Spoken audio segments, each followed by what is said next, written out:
C6H6 memiliki titik didih sebesar 80,2 derajat Celcius, jauh di atas metana yaitu CH4 sebesar negatif 161,5 derajat Celcius.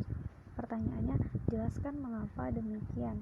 Nah, kalau kita bicara tentang titik didih itu kan ada hubungannya dengan kerapatan suatu unsur ya teman-teman. Nah, kalau kita bicara tentang kerapatan itu juga ada keterkaitannya dengan massa atom relatif nih atau MR. Nah, jadi kalau MR-nya semakin besar itu titik didihnya juga semakin besar. Nah, jadi kalau teman-teman perhatikan antara benzena yaitu C6H6 dengan metana yaitu CH4, keduanya ini kan sama-sama termasuk ke dalam senyawa kovalen nonpolar. Kenapa termasuk ke dalam senyawa kovalen nonpolar? Karena keduanya ini tuh sama-sama senyawa atau molekul yang memiliki bentuk yang simetris gitu kan. Nah, jadi keduanya ini termasuk ke dalam memiliki interaksi antar molekulnya itu berupa dipol sesaat nih, karena keduanya itu sama-sama termasuk ke dalam senyawa non polar. Nah, dipol sesaat ini kita kenal juga dengan gaya London.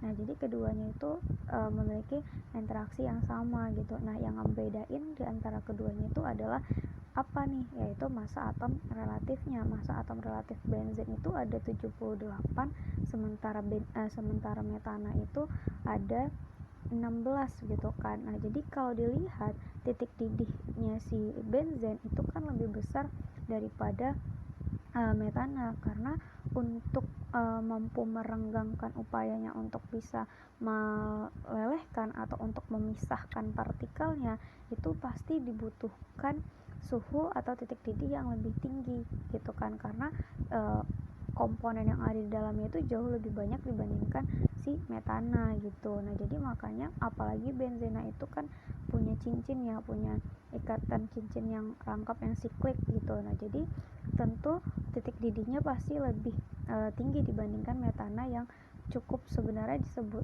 bisa juga kita sebut sebagai senyawa yang termasuk sederhana gitu, karena dia punya rumus molekul CH4 dengan MR itu 16 gitu. Nah, jadi untuk membuat si metana ini untuk mendidih itu tentu gak butuh energi yang lebih banyak dibandingkan si benzen gitu. Benzen ini butuh upaya yang lebih besar untuk bisa memisahkan partikel-partikelnya. Nah, untuk itu makanya kenapa titik didihnya semakin besar, terlepas dari sama-sama termasuk ke dalam senyawa nonpolar, karena sama-sama termasuk ke dalam senyawa yang memiliki bentuk simetris gitu. Jadi momen dipolnya itu akan sama dengan 0 gitu. Oke deh, sekian.